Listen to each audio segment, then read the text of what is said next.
So hi guys, welcome back. Price action is one of the most important aspect of trading with technical analysis. If you master price action, you can easily predict whether the market is going to go up or come down. अगर आप price action को नहीं समझते हो, आपको समझ में नहीं आता है, प्राइस को पढ़ना नहीं जानते, तो chances of becoming successful trader थोड़ा कम हो जाता है चांसेस का। बट आप ट्रेडर बन सकते हो, बट सक्सेसफुल उतना नहीं बन सकते। सब लोग बोलते हैं कि price action is supreme supreme supreme. Why price action is supreme? Most indicators like moving averages, MACD, RSI, ये सब जो है लैगिंग इंडिकेटर्स होते हैं। इनको पहले एक इनपुट देना पड़ता है, फिर उसके बाद ये लोग हमें आउटपुट देते हैं, एक रोबोट की तरह। जैसे रोबोट को हम कोडिंग करके या फिर कुछ कोड करके हम लोग इनपुट देते हैं, फिर वो हमें आउटपुट देता है। वैसे ही ये इंडिकेटर जो होते हैं, हमको इनपुट देना पड़ता है। जो प्राइस का प्रीवियस डेटा होगा उसका इनपुट देना पड़ेगा। उसके बाद ये हम लोग को रिटर्न में आउटपुट देंगे कि एक लाइन बना देता है, मूविंग एवरेज का एक लाइन बना देता है, RSI का ऊपर या नीचे जो भी दिखाता है वो बना देता है। एंड इनपुट देने के लिए जो डेटा लगता है वो प्राइस से ही डिराइव होता है। तो प्राइस ही हमको बताता है कि डेटा क्या देना है। इस तरह से आप इंडिकेटर बेस्ड ट्रेडिंग करोगे तो आपको एंट्री थोड़ा लेट मिलेगा, बट एंट्री मिलेगा, आपको थोड़ा लेट मिलेगा। बट प्राइस एक्शन जो भी फॉलो करते हैं उनको एंट्री पहले ही मिल जाती है। आई होप आप समझ रहे हो। तो प्राइस एक्शन से ना हम लोग को रियल टाइम पे एंट्री एंड एग्जिट करने का मौका मिलता है। बट इंडिकेटर क्या है, इंडिकेटर मूवमेंट हो जाता है, उसके बाद हमें एंट्री मिलता है। मैं ये नहीं बोल रहा कि आप इंडिकेटर यूज़ मत करो, इंडिकेटर यूज़ करो, कंफर्मेशन के लिए यूज़ करो। 100% indicator can help you to become a trader, but price action will help you to become a successful trader. So price action के सीक्रेट्स जानने के लिए आप लोग इस वीडियो में आए हो। प्राइस एक्शन के 4 सीक्रेट बताऊंगा एंड ट्रेडिंग का एक सीक्रेट बताऊंगा। तो वीडियो को एंड तक देखना, बिल्कुल भी बीच में मिस मत करना। मिस करोगे तो छोटे छोटे पॉइंट्स मिस हो जाएंगे, आप फिर वापस से आपको देखना पड़ेगा। एंड एक और बात है, अगर आप इंडिकेटर को प्राइस एक्शन के साथ कंबाइन करोगे, इंडिकेटर को प्राइस एक्शन के साथ पेयर करोगे, तो आपका एक्यूरेसी बढ़ जाएगा। इंडिकेटर को यूज़ करो कंफर्मेशन के लिए, प्राइस एक्शन से आप एंट्री लो, कंफर्मेशन मिलेगा तो और क्वांटिटी ऐड कर सकते हैं। फिर पहले आपने प्राइस एक्शन से एंट्री लिया है एंड इंडिकेटर भी सेम बताएगा थोड़ी देर बाद, तो आप अपने ट्रेड में कॉन्फिडेंट हो जाओगे, 100% बैठ सकते हो वहाँ पर। आई होप आप समझ रहे हो। तो पहला एक सीक्रेट है जो है प्योरली कैंडल स्टिक के बेस पे। एक ही कैंडल स्टिक है, बिग डैडी कैंडल स्टिक बोल सकते हो या बिग बार बोल सकते हो या फिर मोमेंटम कैंडल बोल सकते हो। तो जब भी लोग कैंडल स्टिक को देखते हैं ना, तो बेसिकली वो लोग क्या करते हैं, विक को भी विक को ज़्यादा प्रेफरेंस देते हैं। विक का ज़्यादा प्रेफरेंस होता है बॉडी से। बट सिर्फ एक बॉडी तुम्हें बहुत ज़्यादा नॉलेज दे देगा, बहुत ज़्यादा इन्फॉर्मेशन दे देगा। तो विक भी चाहिए, ज़रूरी है विक भी। अगर ये हमारे मेजर रेजिस्टेंस या सपोर्ट के पास है तो ये विक की ज़रूरत पड़ती है। फाइन। अगर कहीं बीच में है, बीच में बन रहा है, तो विक की ज़रूरत नहीं पड़ती है। अब अगर आप एक कैंडल देखोगे, एक बड़ा कैंडल बन रहा है, नीचे छोटे छोटे नेग्लिजिबल कैंडल है, तो ये क्या बता रहा है हम लोग को कि नीचे से ही बाइंग हो रहा है। भाई फॉर एग्जांपल लेट्स एज्यूम एक बिग डैडी कैंडल बनाए या बिग बार कैंडल बनाए, कुछ भी नाम बोलो उसको, ठीक है, या मोमेंटम कैंडल बोलो। ये हमको बता रहा है कि नीचे से ही बाइंग हो रहा है, नीचे से ही बाइंग हो रहा है एंड विक नहीं है यहाँ पर। विक को हम लोग इग्नोर करेंगे। तो ये क्या बता रहा है हम लोगों को कि यहाँ पर बाइंग हुआ है, सेलर्स प्रेशर नहीं है। तो इस एरिया में तो एटलीस्ट सेलिंग प्रेशर नहीं है। ठीक है, आई होप समझ रहे हो। तो हम इसको कंसिडर करके ट्रेड कर सकते हैं। अभी चार्ट पे दिखाता हूँ मैं कैसे इनको ट्रेड करना है। ठीक है, ये इंस्टीट्यूशनल बायर्स को एक प्राइस का लेवल जो होता है, प्राइस लेवल उनको अट्रैक्टिव लगता है। अभी समझो कोई 115 का लेवल है एंड एक 100 का लेवल है, तो वो क्या पसंद करते हैं, 100 के लेवल से बाइंग करना पसंद करते हैं, ना कि 115 से। तो जब उनको एक अट्रैक्टिव प्राइस मिल जाता है तो वहीं से बाइंग करना चालू कर देते हैं एंड ऐसा एक बड़ा ग्रीन कैंडल बना देते हैं। तो जब भी ऐसा ग्रीन कैंडल बनता है, इसका मतलब क्या है कि यहाँ पर सिर्फ बायर से सेलर्स का इन्वॉल्वमेंट है ही नहीं है। यहाँ पर बाइंग प्रेशर इतना था कि प्राइस डायरेक्ट ऊपर की तरफ मूव किया है, कोई भी नीचे का वीक नहीं है एंड कोई ऊपर का भी वीक नहीं है, सेलिंग प्रेशर है ही नहीं यहाँ पर। हमें सिर्फ ऐसे कैंडल्स ढूंढना है चार्ट पे, ठीक है। अभी मैं एग्जांपल बताता हूँ। तो यहाँ पर आप देख सकते हो एक बड़ा ग्रीन कैंडल बना है, ऊपर से थोड़ा सा वीक है, चलेगा बट ये नेग्लिजिबल वीक है बॉडी के कंपैरिजन। देखो ये लो, इस लो से डायरेक्ट बाइंग है, यहाँ पर नीचे कोई सेलिंग का कैंडल, सेलिंग का प्रेशर नहीं है। तो हमको क्या करना है, इस लेवल को मार्क कर लेना है।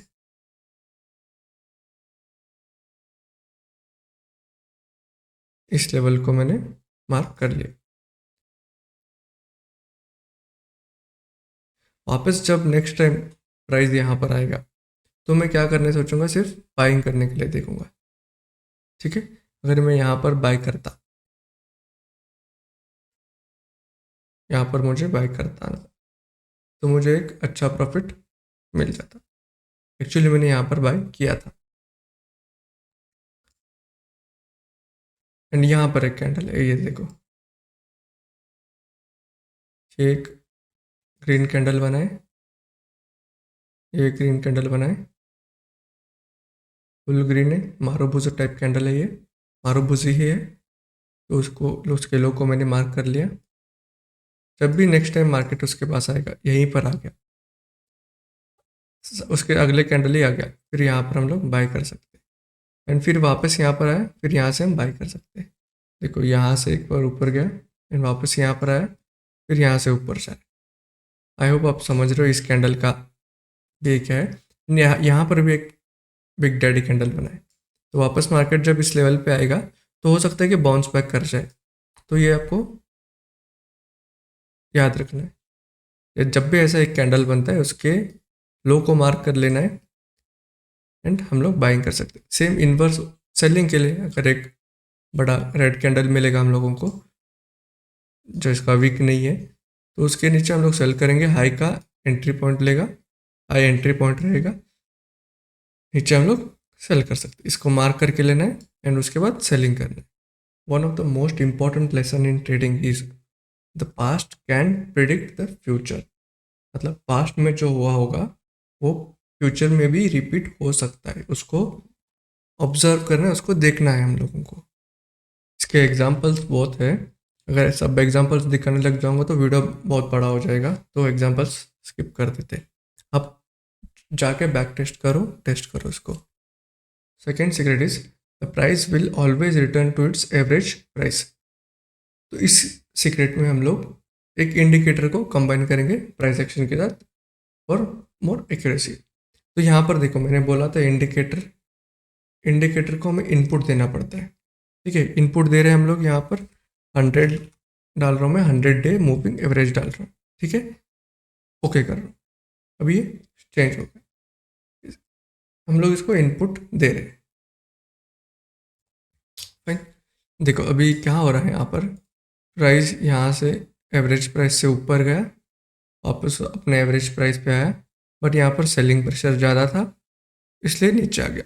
नीचे आया बट क्या हुआ, नीचे तो आ गया लेकिन वापस अपने एवरेज प्राइस पे चला गया। ये देखो आप, वापस अपने एवरेज प्राइस पे चला गया, वापस से नीचे आया, फिर अपने एवरेज प्राइस पे एवरेज प्राइस को रिस्पेक्ट करने वापस चला गया वहाँ पर। जब भी ट्रेंडिंग होगा, जब भी ट्रेंडिंग डे होगा ना, वहाँ पर वापस ये रिटेस्ट करने आता है। तो ये जब भी आपका एंट्री मिस हुआ रहेगा तो आप वापस वहाँ पर एंट्री बना सकते हो कंफर्मेशन के साथ। एक कंफर्मेशन क्या होता है ये हम लोग अगले वीडियो में सीखेंगे। तो ये देखो यहाँ से ऊपर गया, वापस नीचे आया, फिर से यहाँ से ऊपर गया, नीचे आया, फिर से यहाँ से ऊपर गया, वापस नीचे आया, 3-4 बार इसको रेस्पेक्ट किया, वापस ऊपर गया, फिर नीचे आया, फिर थोड़ा टाइम वेस्ट किया बट यहाँ पर सेलिंग प्रेशर ज़्यादा था, नीचे आया। नीचे आने के बाद क्या किया है, वापस अपने एवरेज प्राइस को टेस्ट किया है, वापस नीचे आया। तो वो आप समझ रहे हो, इसको बैक टेस्ट करना, प्रैक्टिस करना। जब तक आप प्रैक्टिस नहीं करोगे पहला सीक्रेट हो गया या सेकंड सीक्रेट हो गया, जब तक आप प्रैक्टिस करके बैक टेस्ट नहीं करोगे तब तक आप सक्सेसफुल ट्रेडर नहीं बन सकते। सो प्लीज़ जाके बैक टेस्ट करो। Third price action secret is momentum. Momentum simply means the rate at which price moves. इसका मतलब समझ गए होंगे आप, the rate at which the price moves मतलब जितना जल्दी प्राइस का मोमेंटम आता है। तो यहाँ पर आप देख सकते हो, वो क्लियरली बता देगा हम लोगों को कि यहाँ पर बायर बायर का प्रेशर है या सेलर का प्रेशर है। मोमेंटम के साथ जब भी एक कैंडल बनता है तो वो इसीलिए बताता है कि यहाँ पर बाइंग हो रहा है या सेलिंग हो रहा है। अभी हम लोग एक बाइंग का सिनेरियो देखते हैं एंड एक सेलिंग का भी सिनेरियो हम लोग देखेंगे। तो एग्जांपल देखते हैं, यहाँ पर एक बाइंग मोमेंटम था, मोमेंटम के साथ कैंडल ऊपर गया था, 1 आवर टाइम फ्रेम पे है। 1 आवर पे ये इतना बड़ा कैंडल बना है, मतलब आप सोच सकते हो कितना बायर्स का इन्वॉल्वमेंट है वहाँ पर। सो हम लोग क्या कर सकते हैं, अगले कैंडल एंट्री बना सकते हैं, अगले एंड रेजिस्टेंस तक का टारगेट बना सकते हैं। यहाँ पर एक रेजिस्टेंस था, यहाँ तक का टारगेट हमें इसीलिए मिल गया। जब भी सेलिंग होता है, selling is always fast, selling हमेशा जल्दी जल्दी होता है, पैनिक में सेलिंग होता है। तो सेलिंग का मोमेंटम जो है बहुत अच्छा रहता है ट्रेड करने के लिए। यहाँ देखो सेलिंग का मोमेंटम कैंडल बना, उसके बाद प्राइस नीचे ही आया है, इस कैंडल के हाई के ऊपर गया ही नहीं, इसके 50% पे रिट्रेस करके वापस नीचे आ गया। कहता हूँ कहीं और, यहाँ पर भी आप देख सकते हो, यहाँ पर एक मोमेंटम कैंडल है, यहाँ पर एक मोमेंटम कैंडल है, यहाँ पर एक मोमेंटम कैंडल है, बिग डैडी कैंडल बड़ा कैंडल है, वहाँ से मार्केट नीचे आया, यहाँ से डायरेक्ट मार्केट नीचे आया। Fourth and final secret is about the pull back. Pullbacks are very powerful tool to identify the trend और to understand the trends। ठीक है, जब भी मार्केट ऊपर जाता है, ठीक है, जब भी मार्केट ऊपर जाता है, सीधा ऊपर नहीं जाता है। ठीक है, इस लाइन को देखो, ऐसे सीधा ऊपर नहीं गया है मार्केट, यहाँ से इस लाइन को देखो, यहाँ पर सीधा ऊपर नहीं गया है। क्या किया है प्राइस ने, पहले ऊपर गया फिर नीचे आया, फिर ऊपर गया नीचे आया, ऊपर गया नीचे आया, ऊपर गया नीचे आया। ये एक छोटे छोटे पुल बैक्स लेते ही अपना मूव ऊपर की तरफ कर रहा है। तो इस मूव को हम लोग एनालाइज करके फाइंड कर सकते हैं कि मोमेंटम अच्छा होने वाला है या बुरा होने वाला है। मतलब एक अगला मूव, इम्पल्सिव मूव जो आएगा वो अच्छा मूव आएगा या फिर वैसे साइडवेज हो जाएगा या फिर ट्रेंड इसका चेंज हो जाएगा। इसके लिए हम लोग यूज़ करने वाले हैं फिबोनाची रिट्रेसमेंट का टूल। तो यहाँ पर आपको एक कॉन्सेप्ट सीखना पड़ेगा, weak pull back and strong pull back. Strong pull back identify करने के लिए हम एक फिबोनाची टूल का यूज़ करेंगे। Fibonacci high to low mark करो या लो टू हाई मार्क करो, वो depend on that, it depends on the trend. तो अभी मैंने अप ट्रेंड मान के एक low to high Fibonacci, up trend मान के एक लो टू हाई फिबोनाची मैंने मार्क किया है। यहाँ पर एक फिबोनाची रिट्रेसमेंट टूल डाल दिए। अभी हम इसको कैसे पहचानेंगे, कोई भी पुल बैक जो भी ये नीचे पुल बैक आता है वो स्ट्रॉन्ग है या वीक है। तो ये पॉइंट ध्यान से सुनो या फिर लिख लो कहीं पे, ये बहुत इंपॉर्टेंट होने वाली है। ठीक है, कोई मार्केट यहाँ से मूव कर रहा है, मैंने यहाँ से यहाँ तक का एक फिबोनाची टूल डाला। ठीक है, अगर मार्केट 0.236 के लेवल से ऊपर जाता है या फिर 0.38 के लेवल से ऊपर जाता है या 0.5 के लेवल से ऊपर जाता है, तो इसको हम बोलेंगे वीक पुल बैक।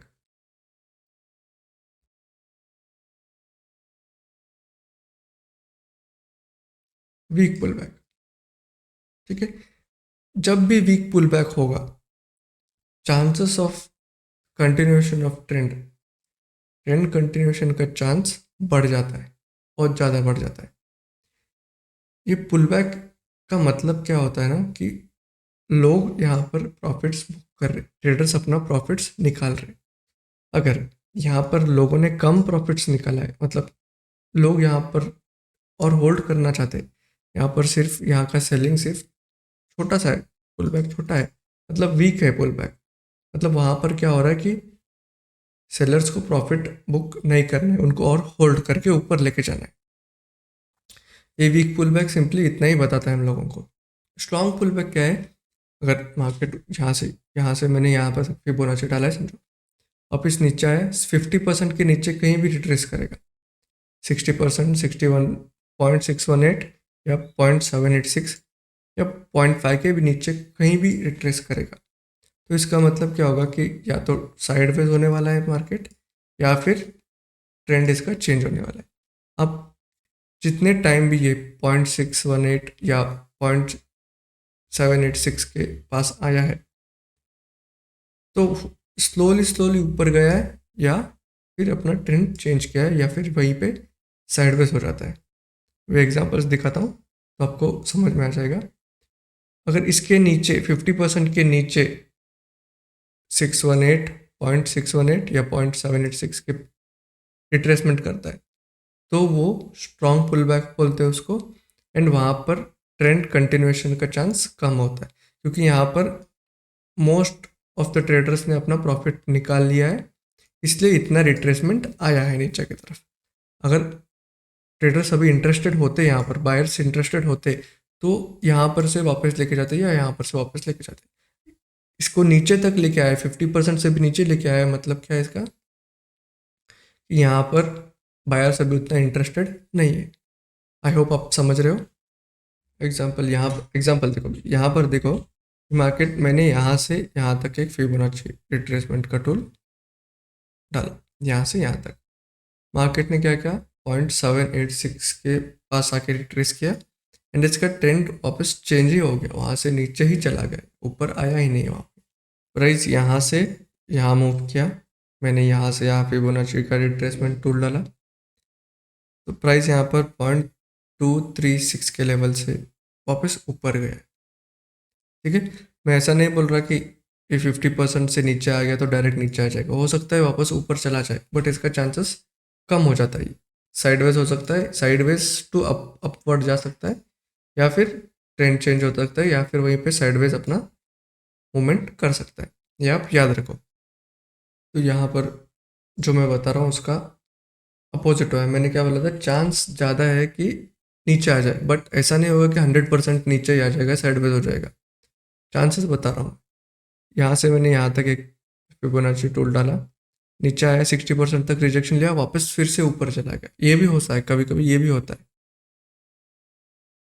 ठीक है, तो ये सब आपको एक्सपीरियंस के साथ पेशेंस से काम करोगे तो आपको इजीली ये सब समझ में आ जाएगा।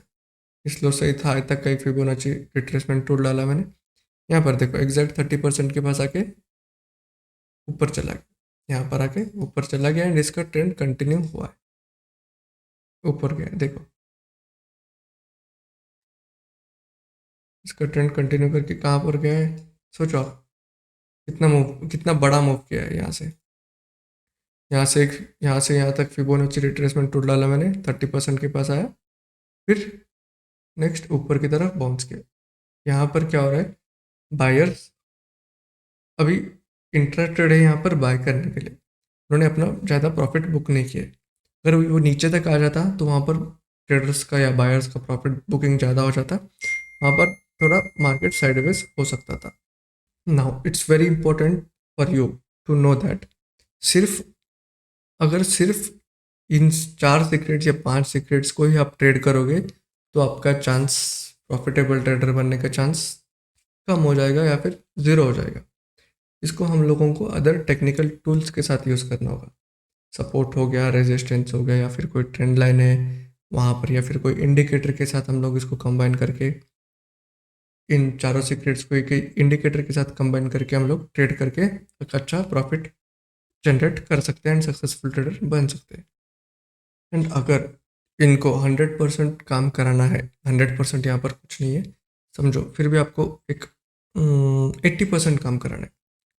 अगर इन सीक्रेट्स को 80% काम कराना है आपको तो आपको पहले accurate support and resistance draw करना आना चाहिए एंड नेक्स्ट मार्केट का स्ट्रक्चर, आपको क्या होता है, मार्केट का स्ट्रक्चर क्या है वो समझना पड़ेगा। वो समझने के लिए मैं एंड स्क्रीन पे market structure and support resistance accurately कैसे ड्रॉ करते हैं उन दोनों का वीडियो डाल दूंगा, तो आप प्लीज़ उनको देख लीजिए, उसके बाद आप ट्रेड कर पाओगे।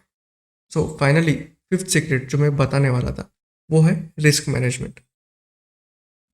भी ऑलरेडी वीडियो बहुत लंबा हो चुका है, तो इसको हम अगले वीडियो में कवर करेंगे। रिस्क मैनेजमेंट क्या होता है, पोजीशन साइजिंग क्या होता है, एंड हम लोगों को या कोई भी ट्रेडर्स को, बिगिनर को ट्रेड लेने के बाद डर क्यों लगता है। एंड वीडियो अच्छा लगा है तो लाइक करो, चैनल को सब्सक्राइब करो, एंड रिस्क मैनेजमेंट के ऊपर वीडियो चाहिए तो कमेंट कर दो। Thank you, happy trading.